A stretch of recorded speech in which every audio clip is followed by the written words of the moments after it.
Welcome to this 8th installment of Tuesdays with Merton. My name is Teresa Sandock. I'm a Servite sister and a member of the board of the International Thomas Merton Society. Before we get to our main event, I want to make a few short announcements. Tuesdays with Merton is co-sponsored by the International Thomas Merton Society and the Bernardin Center at Catholic Theological Union. The webinars are aired on the second Tuesday of each month. Finally, please note that we are recording this webinar. It will be available on YouTube and as a podcast soon after the live event. And now it is my pleasure to introduce today's speaker, Sister Kathleen Deignan. Sister Kathleen is a member of the Congregation of Notre Dame and founding director of the Deignan Institute for Earth and Spirit at Iona College in New Rochelle, New York. She has been a professor of religious studies for 40 years at Iona, where, while guiding the Merton Contemplative Initiative and co-convening the Thomas Berry Forum. She is also a Green Faith Fellow and sits on the board of the American Teilhard Association. Kathleen earned a master's degree in the history of Christian spirituality under the guidance of Thomas Berry and Ewart Cousins. She also holds a doctorate in historical theology.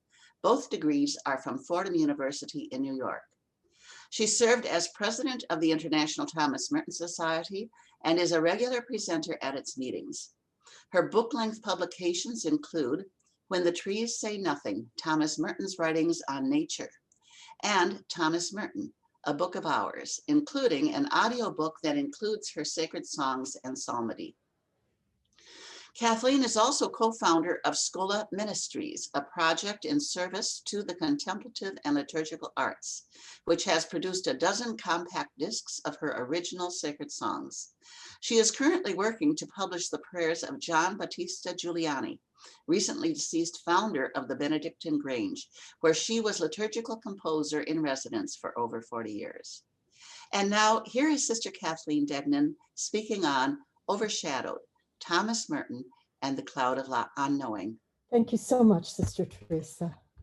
I thought we could begin this evening with the sung prayer, at least to listen to a sung prayer that I composed about the heart of a North American recluse. I think the first, and I don't know, perhaps the only one, Jean Lebert.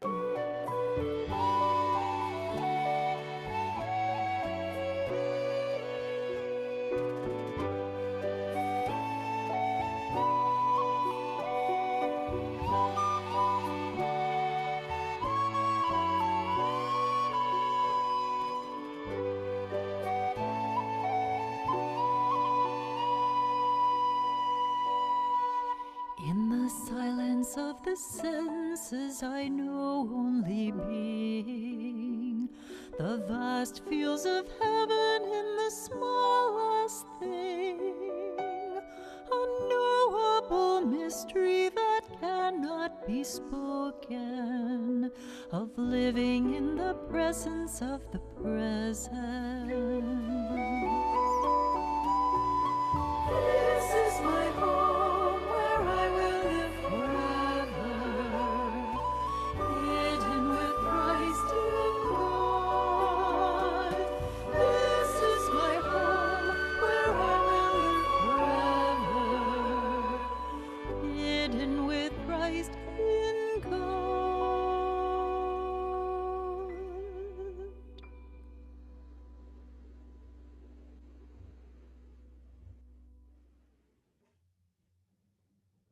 Thank you so much, Peter. Good evening to everyone. First, let me begin by thanking you all first of all, for the invitation to be with you tonight.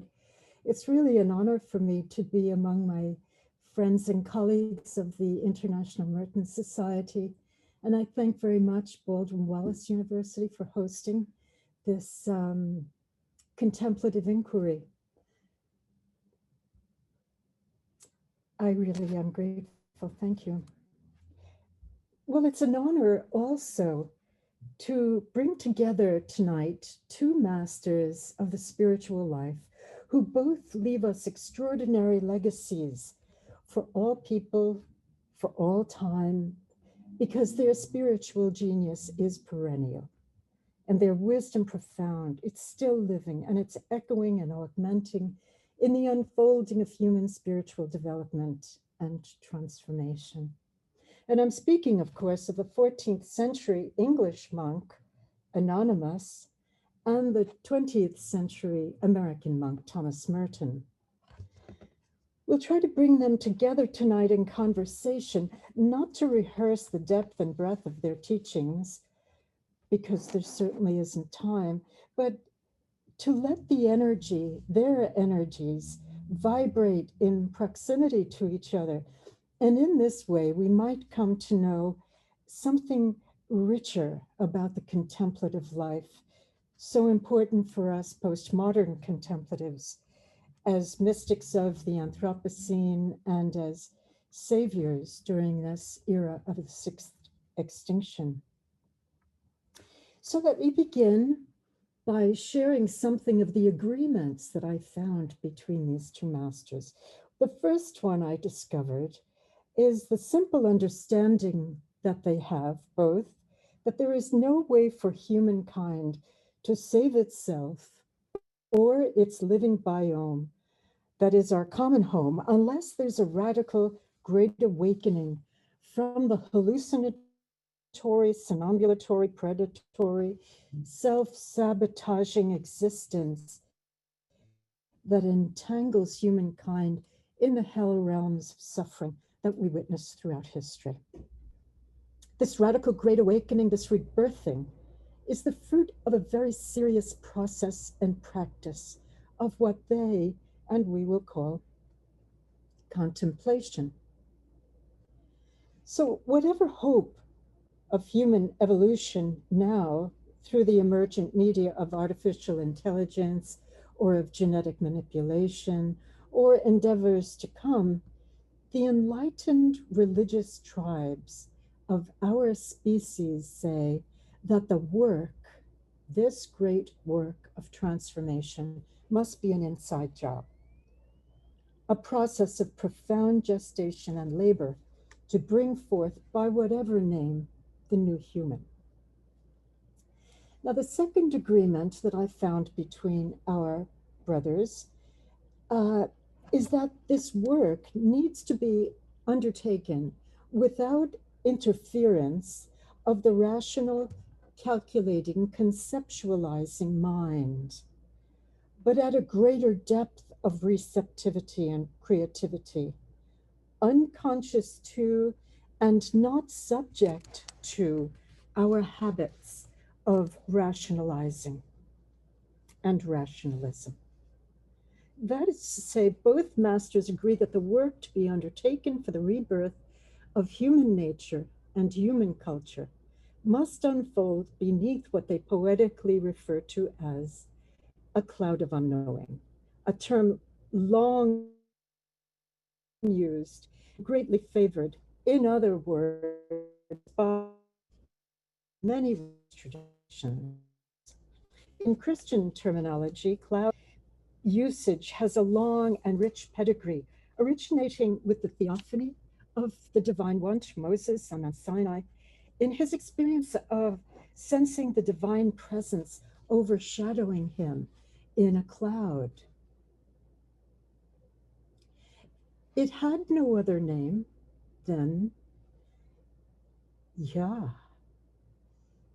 I am, so that it might be ever elusive, not subject to human possession or manipulation or domestication or colonization. In other words, idolization. So it could not be an idol. Yet what lived beyond the eclipsing cloud was experienced by biblical tribes to be also intimate, a faithful presence that followed, allured, and mesmerized them for all time.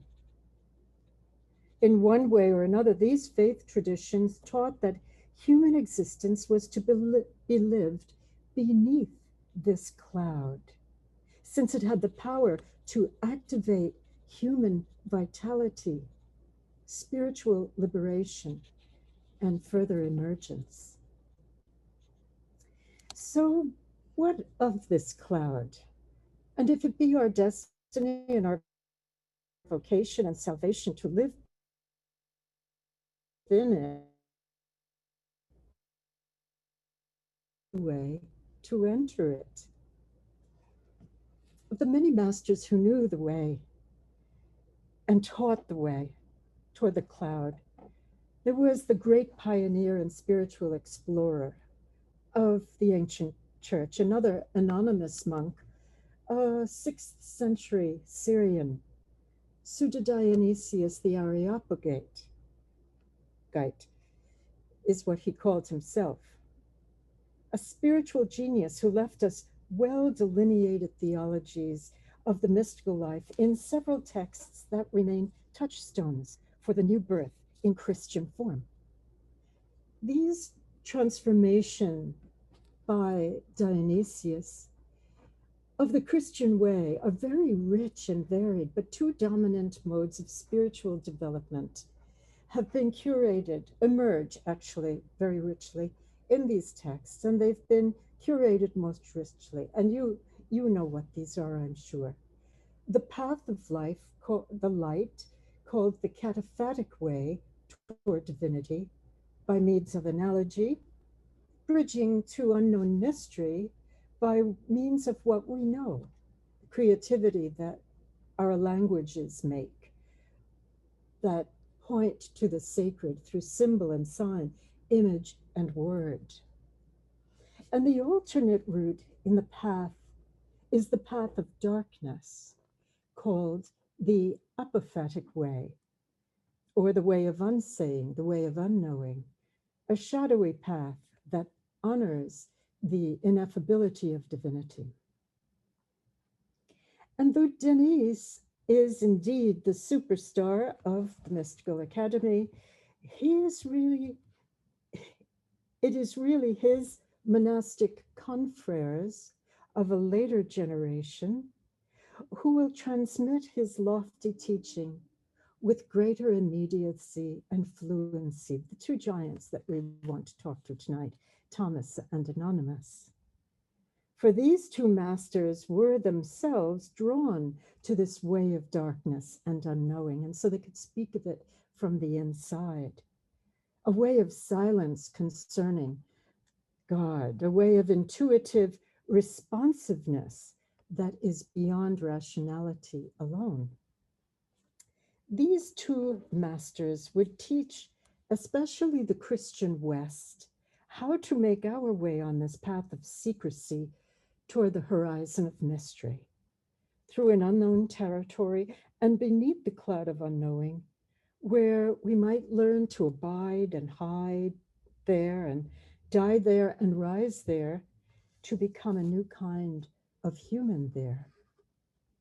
So let's begin with some resonances between these two masters, noting some of the similarities in their shared features as mystics and monks, and as revolutionary teachers of a process of human spiritual emergence that holds promise for the renewal of life on this planet, in the regeneration of the human species, freed from the debilitating cathexis of disorientations and confusions, what our tradition so neatly calls sin. Both masters are monks. Maybe even they were both Cistercians, but we're not sure. Both of them were Anglos. Both wrote in an engaging contemporary vernacular of their day that spoke clearly and directly to their generations. Both wrote of sacred matters during times of unprecedented historical crisis. Anonymous, within the interval of the Great Plague and the 100 Years' War of that tragic 14th century, it killed half of his fellow English folk. Times of great political upheaval. Merton also wrote during the crisis of post-modernity, which is yet unfolding, and the dawn of Anthropocene, when our species had, with the use of reason and rationalizing achieved the destructive capacity to end all life on Earth by nuclear conflagration or by the acceleration of the sixth extinction. Both were themselves mystics, that is to say, experiencers of the divine life in the cloud of which they spoke and wrote. Both were critics of ecclesiastical institutionalism and religiosity. Both were teachers of young monks. They were formators. They were spiritual directors. Both were exceptionally intelligent and well-read spiritual theologians who really, really knew the libraries of the Christian tradition and other traditions very well. Both had, as we've said, a preference for the apophatic path of dark contemplation, of the ways and means of unknowing. And both taught routes toward this cloud, and they offered skillful means for living under it and within its healing shadow. Here's what Thomas Merton says about life on the horizon of divine encounter.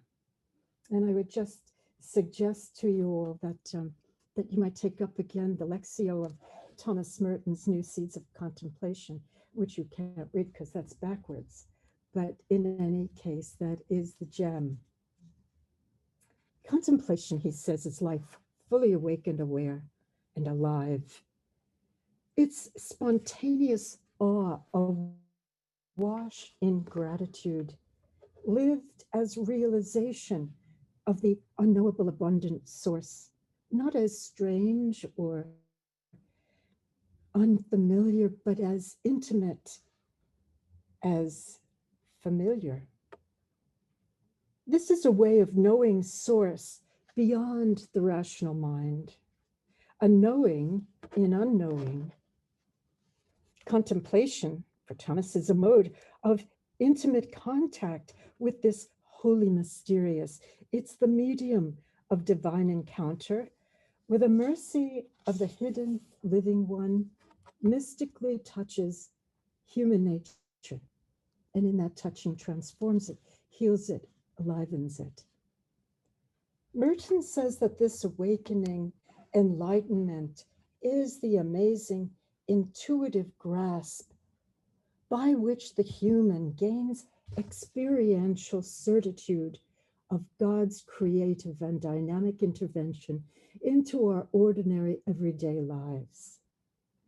It's a virginal knowledge, he says, without concepts or reasoning. And it's not the fruit of our efforts, but it's the gift given simply because we show up beneath the cloud of unknowing. Beneath this cloud, he says, I'm taught to leave myself in order to be found in the mercy and mystery of God. Contemplation, then, becomes the ground of multiple mutual discoveries, me of my of God, me of everyone and everything. Our discovery of God is God's discovery of us. And the stunner is that God even discovers God's own self in me. This is what unfolds during the work.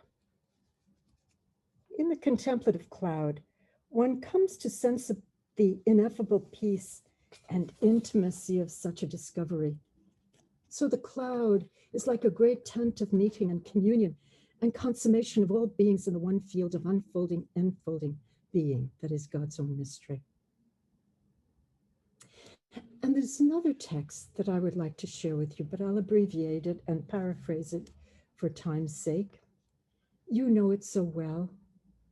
He says that at the center, I'm speaking of Thomas here, at the center of our being is a point of nothingness, which is untouched by sin or illusion, a spark that belongs entirely to God. Nothing can touch it or disfigure it because it is God's poverty, God's emptiness and nothingness in us, the sight of divine kenosis, God's name written upon us, naming us as belonging to God. It's like a pure blazing diamond, and it's in everybody, and it is the divine life. And if we could just see it, all the darkness and the cruelty of the world would vanish completely. But then, this is Merton's coda. Then he says, but I have no program for such seeing. It is only given. Now let's be real, because we can all agree that there is no other spiritual master who has ever lived, probably, to have written so much about contemplation, but in fact never offering a program, a method, a process for contemplation. Yes, Thomas was evocative, descriptive, encouraging, but only in a few places.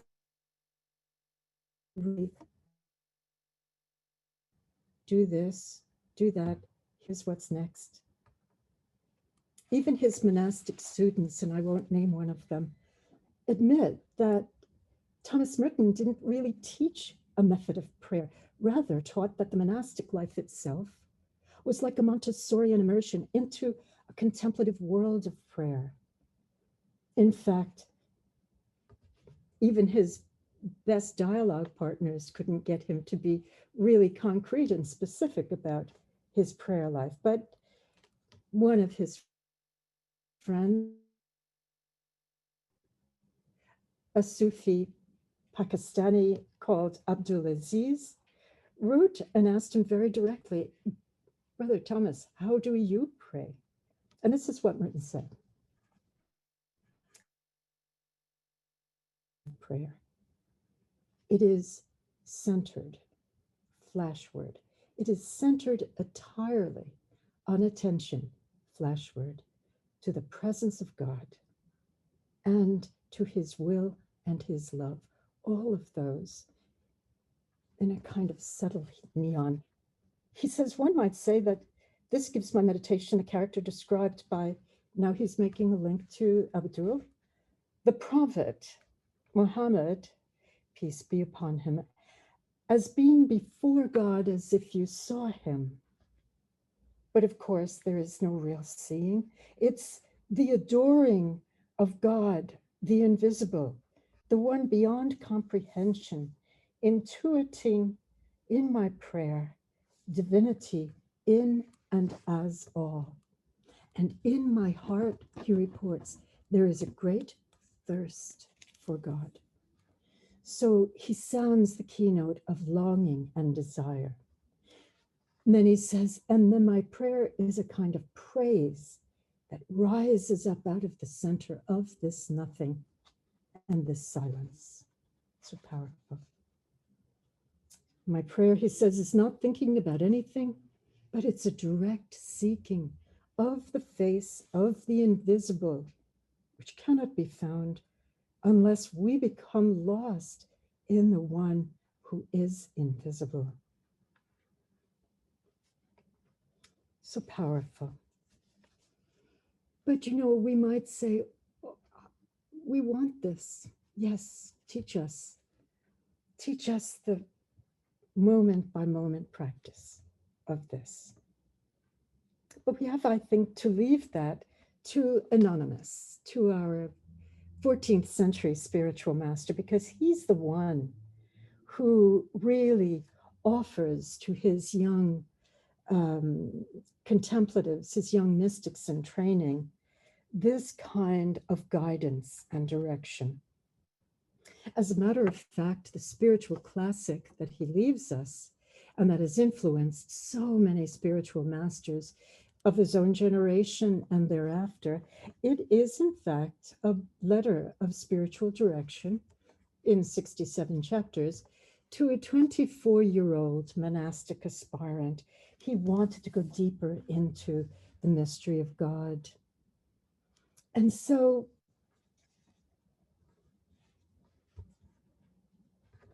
Anonymous begins to teach him. He tells him that at the core of this whole practice that he will open for him, and at the core of Anonymous's writings, his inspired opus, is an invitation and an orientation to experience what the Syrian monk Denis and all of the Eastern masters teach, and of course Thomas Merton, the experience of theosis, a pathway to human divinization by the oneing of the person, the human person, in the divine mystery. So however much the English master of the cloud, taking from Sutta Dionysius, he simply doesn't transmit Dionysius's teaching. He utterly transforms it. Whereas Denis's lens was through a Neoplatonic inspiration, focused on the mind's movement beyond sentiment and reason toward the numinous cloud of unknowing, the English master is rather inspired to focus on the heart's journey toward the cloud, a radical movement, yes, toward theosis remains, but now it does not progress by way of cerebral detachment. Rather, the fuel for this journey toward the cloud is by longing love. It's by desire. It's by actually activating this human, one could say, engine of being. The cool aloofness of Denis grows warm and intimate. It even grows passionate by the time the great work makes its way from Syria to England, through Greek to Latin, and then into English, into the raw and fresh Middle English of his moment. And so he tells his young charge that this work of the cloud is to be done essentially under the suasion of desire. And its work is an essential stripping back to original heart and mind by way of intention and attention. The master insists that this mode of prayer really is arduous as that prescribed by Sutta Dionysius, because what it requires is the heavy lifting of one's own will and the elimination of all desire but one, and the integration of all desires into that one, toward the one who dwells in the nebula of mystery. Anonymous reminds his young contemplative seeker that he's never really going to know the nature of this one holy divine on this side of the cloud, but he will come to know something of its great love that allures us, because on this side of the cloud, we cannot penetrate beyond its evocative presence. But the work to which his teaching is summoning each of us is not really a self-help or self-development program. This is not an ego project, though we are involved in working at it. It's not even an effort to consciously evolve or to become enlightened or to be worthy of self-transformation. If we are sincere in this work, there is no self left anywhere during it, as we set it aside to transform, because that would just be another way to activate our appetite for spiritual materialism, our habit of masked efforts at trying to get God For Thomas Merton and the Master of the Cloud, there is no way to get God, only to be gotten by the begetting God. And all this happens in a kind of courtly, courteous romancing in secrecy. And we can feel the English temperament so much through his writing. It happens in the play of erotic attraction and allurement within the sanctum of the cloud, in a secret place, a love chamber, that is the closet of which Jesus speaks and instructs us to go there and hide in that sanctum, where a lot of stripping off can go on, a lot of dropping one veil after another until the lover of God is naked before, to our amazement, a naked God. Now, the stirring, the beginning of this practice that we are being taught here, that gets played out within the cloud of unknowing, begins in the devotee as a kind of restlessness with ordinary, well, with even really powerfully devoted discipleship of Jesus. At some point, being the disciple is not enough. There is a fierce restlessness that says, there is something more, and I desire that more. Not simply to be a follower of Jesus, to be with Jesus in Christ, as Christ, our Christic self in God. And that is what we set out to become within the cloud. And this practice, this movement, this desire for the intimate way advances out of not only the human desire for God, but the Master of the Cloud says, of divinity's smoldering desire for humanity. And out of divinity's attraction and longing for the human, God fashions what the Master beautifully calls a leash of longing love, and he attaches it to the human soul in such a way that that soul is always and everywhere yearning to be drawn by it nearer and ever nearer toward our heart's desire. And then begins the next work of the cloud, which is the work of stretching. As one begins to sense that tug, that pull from divinity's leash of longing love, we stretch. We reach out toward the magnetic numinous cloud. And we do this almost kind of spiritual yoga within our intention. It is our will that's reaching out, our desire reaching out. But there's also got to be a kind of other kind of anticipatal movement where the soul not just reaches out, but grounds down in a sure-footed standing still in humility. We've got to keep grounded for this contemplative yoga. And so best way to experience humility, as Thomas Merton tells us, is through humiliation. And so he invites us to do what we might call good self-inventory. Allow me to paraphrase the anonymous Master of the Cloud. Look up now, feeble creature, and see what you are. Drowsy, somnambulant, sleepwalking through your own existence. You have a weary and sometimes cynical heart, and you're fast asleep in sloth, in acedia, in spiritual torpor. You're distracted, scattered, bored. You're awash in the frustration of your libidinal desires. He didn't say that, I did. You're a breathing cathexis of the missteps, mishaps, misunderstandings, mistakes.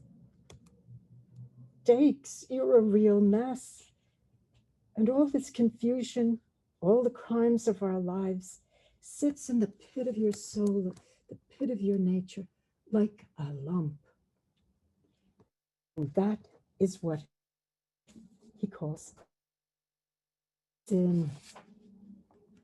Sin is this lump that is just our existential nature, unrefined,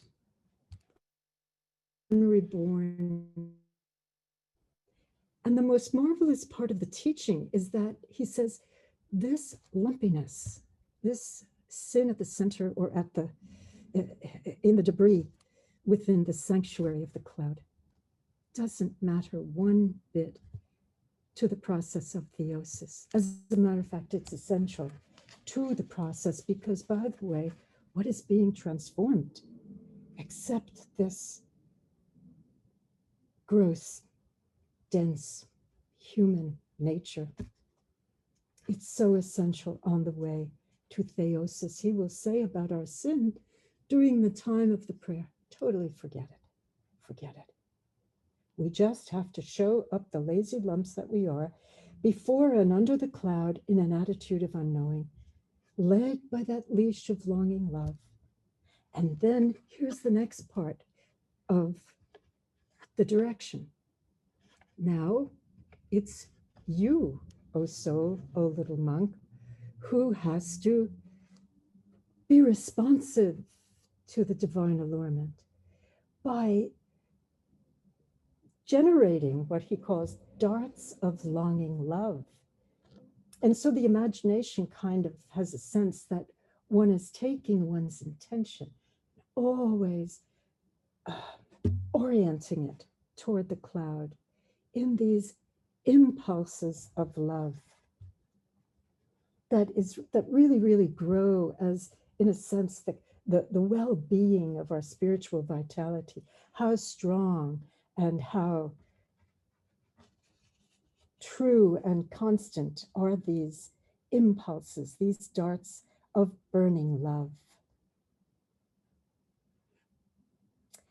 And then he says, or I should say, the young monk objects and says, you know, okay, I'm sitting there, I'm feeling the allurement, I'm yearning to express my own desire, but I get distracted. I've got a million distractions. I've got a million emails that have to be addressed. I have the world to attend to. And then the master says, okay. So now what you have to do is you have to weave for yourself a cloud of forgetting that you have to put underneath yourself, between you in your work and the cloud.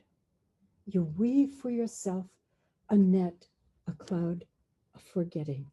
It's a strain, it's a sieve, nothing can get through it. It's amazing. I wish we all had, you know, actual nets that could keep all of the distractions at bay. But this is the work of the cloud, to keep consigning everything that is not this one desire for this intimate communion to the cloud of forgetting. You think of all of the beauty of the universe. You think of everything God has ever made. You think of the beauty of God. And when you get into the cloud of forgetting, you let it all go. One cannot even bring God into the cloud of unknowing. We must simply intensify and strengthen this desire for the living one. I have no idea what time it is, so I'm going to ask Teresa to give me a sense of how I can go. You have about 10 minutes yet if you want to go that long. I'll be finished.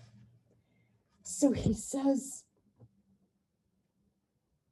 once you begin to weave this web, this really tightly knit strainer and leave it beneath you. Let it be your mat through which nothing can arise to the inner sanctum. No home invaders, no disruptors. Just stand, sit, walk, move, lie on the floor, stand on your head even. Believe it or not, the master of the cloud might give that instruction because he wants us to be so creative about this desire and how we will play, how we will woo, how we will romance the divine one. All of his language. We have to be a person of desire our whole lives long. We have to stand in desire. So the next instruction then, we're almost finished, but the next instruction, as we have come to this stage of our practice of the cloud prayer, is to allow a word perhaps to spontaneously arise within you that might somehow carry the vibration of your desire, of hold you, of tether you, so to speak, of root you in your prayer. A word, he says, not of more than 2 syllables, and one is better, that you will allow your breath to pray. It will sound within you with your heartbeat, and it will be what carries you toward the cloud. It will allow you to move from the cloud and stay connected to the cloud. He doesn't recommend a word. I wonder in the chat if we can imagine what Thomas Merton's word would be. The cloud master tells us that his is sin. Not so creative. But anyway, we might imagine what ours would be. That would bring us into the presence, just to gaze and allow God there to act alone. As a matter of fact, when we are in the cloud, allowing our sacred word to be uttered, breathing our desire toward the mystery that is unnameable and unknowable, we are brought into a powerful transformational mode and moment. And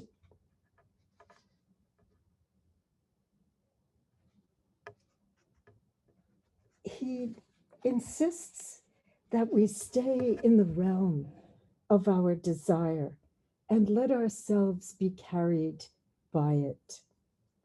And I wonder if you can tell that I have misplaced the last few pages of my reflection. But I think I remember it. So Thomas then would rapturously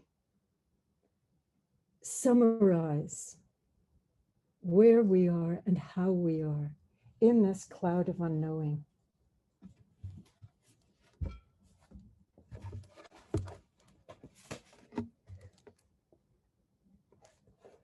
Excuse me, friends.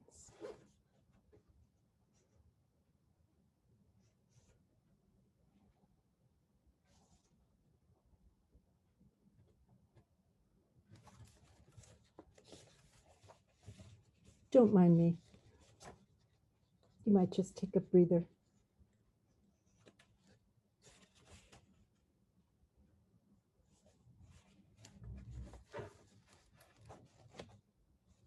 Okay.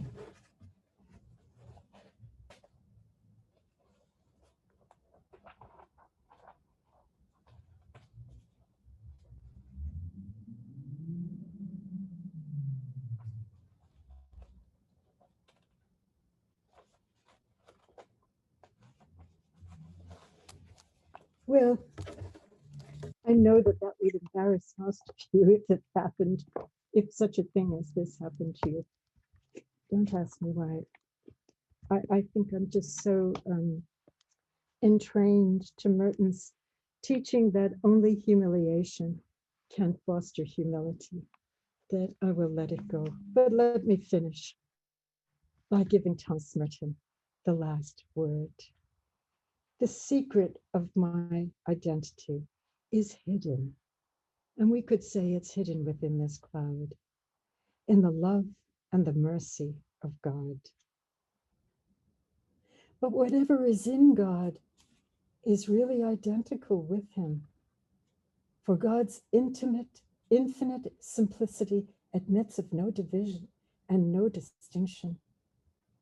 Therefore, I cannot hope to find myself anywhere but in him, as he resonates with that notion of theosis. Ultimately, the only way that I can be myself is to become identified with him, in whom is hidden the whole reason for my existence. Therefore, the only problem on which all my existence, my peace, my happiness depends is to discover myself and discovering him. And the only one who can teach me to find God is God's own self alone. Thank you for your patience. Thank you, Kathleen, for bringing these two giants of the spirit together and giving us a chance to see them working off of each other over some centuries. Some interesting questions have come to us. First question, do you see any development in Merton's understanding of contemplation over time throughout his life? I guess I would say his life is really the narrative of his development in contemplation over his life. His life was this prayer. And as we know, not always. And this prayer deepened, as he opened, and as he came to know more and more of the self that he would have to leave behind and set aside as a way of coming to a deeper sense of what the contemplative self is. So the simple answer is yes, his whole life is the story of his deepening. I like that. This question probably pulls together two or three of our questions. Question is, how do we embrace and embody the contemplative heart that you talked about? How do we embrace and embody the contemplative heart journey in this postmodern world? Mm-hmm. I have a feeling I know who asked that, but anyway.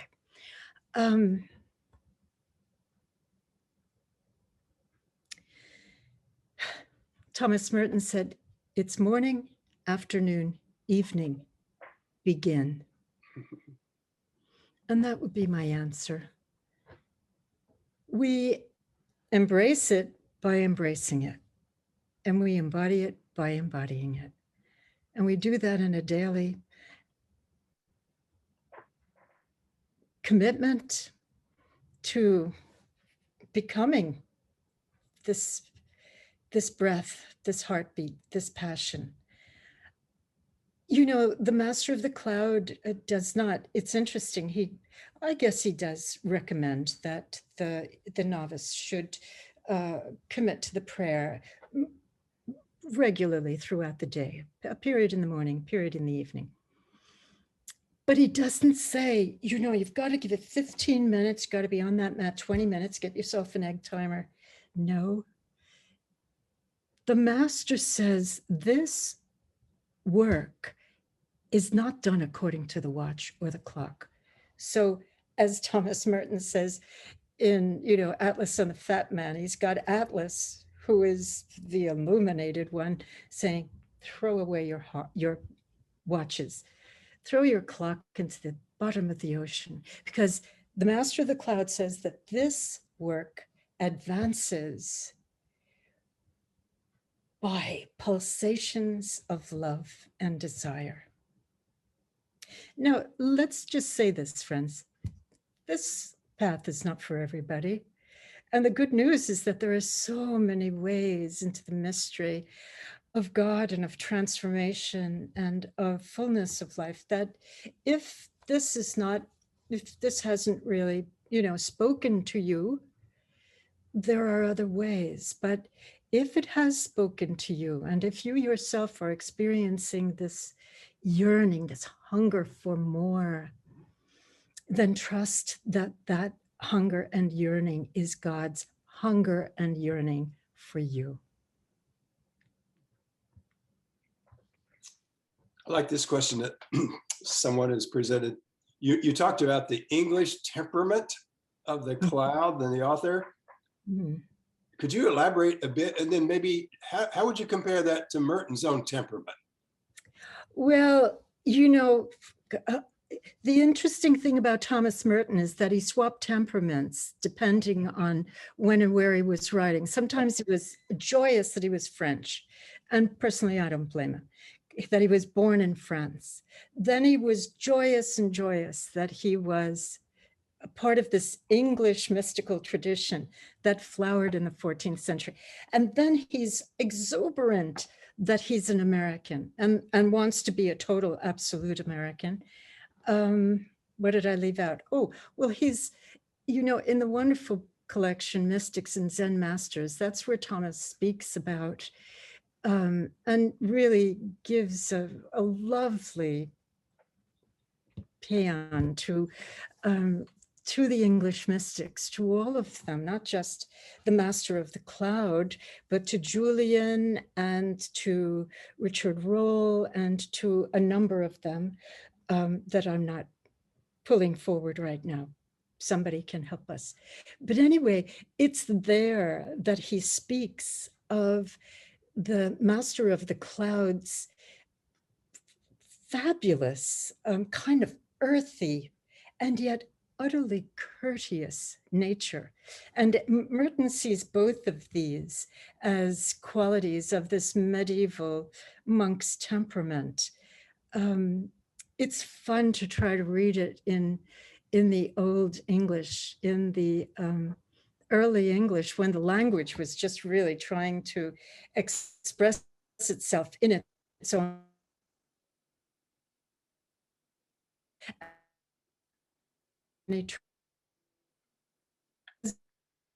To list, speaking of how trying to embody it, as you begin to live with this text, it will surprise you more and more. He's funny, he's earthy, he's really earthy, he can be gross. He's just a marvelous human spiritual director, and he's great compassion for the human. I love it. Someone asked a really intriguing question about his Merton's photography. Do you think his practice of photography helped his contemplative journey? And I was thinking, would I have considered photography to be a part of the cataphatic approach? Because you're taking pictures, and maybe if you can tie that in, that'd be a cool tie-in as well. Well, I know there's loads of books written about Merton's apophatic mystical temperament, but I consider Merton to be an apocataphatic mystic. Because, he is as ecstatic over a wren or a deer as he is,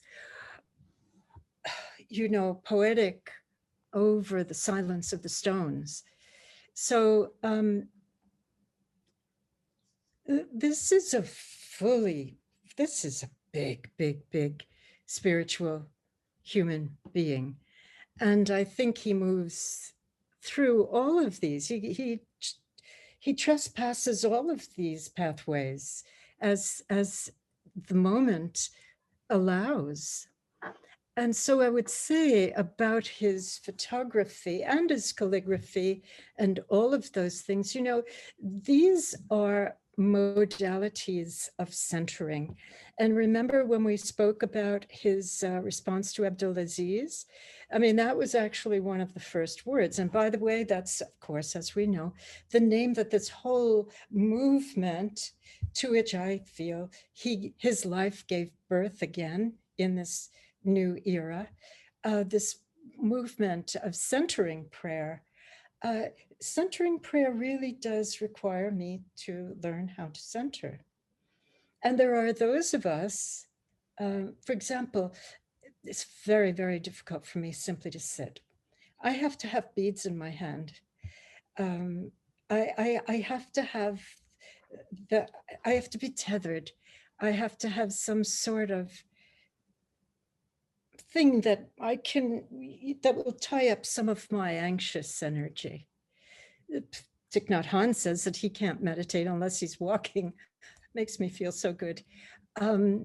Dalai Lama says it takes him 2 hours in the morning to deal with his mental obscurations from just getting out of bed.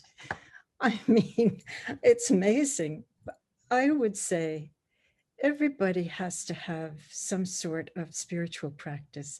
I think the more we really grow as contemplatives, everything becomes a spiritual practice.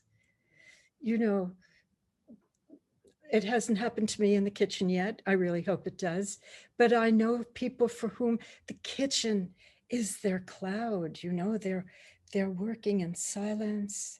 They are allowing something to emerge out of nothing. The garden, wherever we find this terrain where we can allow ourselves to generate that desire and hurl it toward nothing and no one through these darts of burning love. Sure. Well, as much fun as this is, we probably better make this the last question.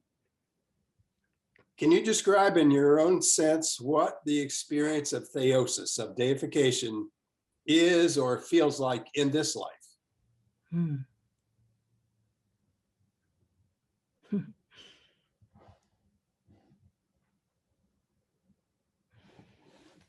Well, Thomas Merton, of course, has written about this and about this. I do this because this is what mu, the word mystic, comes from.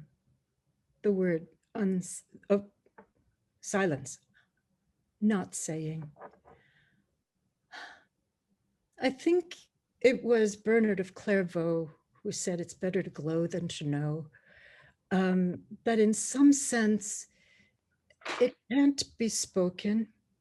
And yet I think probably someone who is within the realm of this kind of meltdown, and I don't want to say absorption because that's going to get us into all sorts of theological conversations that we don't need, but this intimacy, this unity, this passionate love with the divine presence is to end the experience that you have of yourself. You see, there's nobody there to experience theosis. And so it really can't be described even in human speech. Merton, the master of the cloud says, you know that you are in the experience if you have an exceptional sense of vitality, of human vitality, of human love for everything. You have, he says, a radiance. He says you have a sense of well-being. And the master of the cloud, which is a good reason to do this prayer, says it even makes you beautiful. He's so charming. This is the English part in his description. So I don't mean to make light of your very serious and deep question, but really this is the root word for mystic. And I think that it's always probably better to ground oneself in the humility of not actually caring about whether or not you're in the theosis. You're in it if you're in it with God. And really, that's all you need to know. Because, by the way, this is a cloud of unknowing. So thank you so much for your questions. Forgive my silly spirit tonight. I don't know why I'm like this. That's why we appreciate you. Teresa? All right. Well, thank you so much, Kathleen. That was a beautiful note to end on. And I just want to thank you for not only sharing your thoughts, but also your experiences with us this evening. I also want to thank Peter Cunningham and the Bernardin Center at Catholic Theological Union for providing the technical support. Peter was assisted by Franciscan Father Dan Horan, a theologian at CTU and an ITMS board member. Thanks also to Alan Kolp, who did such a wonderful job moderating the questions, to Bob Grip, who posts the webinars on YouTube, and to Mark Mead, who makes them available as podcasts. You can find links to the recordings of previous webinars at merton.org/ITMS. And I thank Peter for putting up that website in the chat during the presentation. There you will also find information about the International Thomas Merton Society. And if you're not already a member, we invite you to consider joining. Registration is now open for the May 11th webinar, which will feature Michael Higgins speaking on Merton and David Jones, visionaries both. So for now, goodbye, stay safe, and we look forward to seeing you in May.